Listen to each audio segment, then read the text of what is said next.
സമ്മാനങ്ങളില്ലാതെ വിവാഹം രജിസ്റ്റർ ചെയ്യുന്നത് ഹിന്ദു വിവാഹ നിയമപ്രകാരം സാധുവാകില്ലെന്ന് സുപ്രീം കോടതി.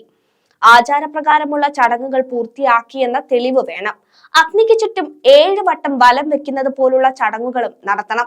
പാട്ടും ഡാൻസും ഭക്ഷണവുമെല്ലാമാണ് ഹിന്ദു വിവാഹം എന്ന് കരുതരുതെന്നും കോടതി വ്യക്തമാക്കി. ജസ്റ്റിസുമാരായ PB നാഗരത്ന, അഗസ്റ്റിൻ ജോർജ് മസഫ് എന്നിവരടങ്ങിയ ബെഞ്ചിന്റേതാണ് നിരീക്ഷണം. സാധുവായ ചടങ്ങുകൾ നടത്താതെ വിവാഹിതരായ 2 പൈലറ്റുമാരുടെ വിവാഹമോചന ഹർജി പരിഗണിക്കുകയായിരുന്നു കോടതി.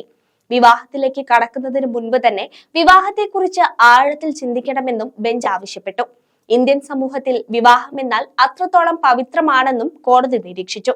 വിവാഹം എന്നത് പാട്ടിനും നൃത്തത്തിനും വിരുന്നിനും ഭക്ഷണത്തിനുമായുള്ളതല്ല. സ്ത്രീധനവും സമ്മാനങ്ങളും ആവശ്യപ്പെടാനും നൽകാനുമുള്ളതുമല്ല. വിവാഹം ഒരു വാണിജ്യ ഇടപാടല്ല.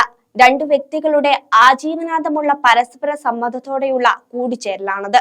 സമൂഹത്തിന് അടിത്തറപ്പാകുന്ന കുടുംബം പടുത്തുയർത്താനുള്ള സ്ത്രീയുടെയും പുരുഷന്റെയും ഒരുമിച്ചുള്ള ചേരലാണ് വിവാഹമെന്നും കോടതി നിരീക്ഷിച്ചു. വിവാഹത്തിൽ നല്ല പാതി എന്നൊന്നില്ല, ഇരുവരും തുല്യരാണെന്നും കോടതി നിരീക്ഷിച്ചു.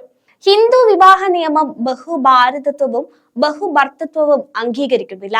ചടങ്ങുകൾ നടത്തിയില്ലെങ്കിൽ ഹിന്ദു വിവാഹ നിയമത്തിന്റെ സെക്ഷൻ 7 പ്രകാരം വിവാഹം സാധുവാകില്ലെന്നും കോടതി പറഞ്ഞു. അതേസമയം 1954 സ്പെഷ്യൽ മാരേജ് ആക്ട് പ്രകാരമാണ് വിവാഹം കഴിക്കുന്നതെങ്കിൽ ആ വിവാഹം സാധുവാണ്. എന്നാൽ രജിസ്റ്റർ വിവാഹം ഹിന്ദു വിവാഹ നിയമപരിധിയിൽ വരില്ലെന്നും ബെഞ്ച് വ്യക്തമാക്കി.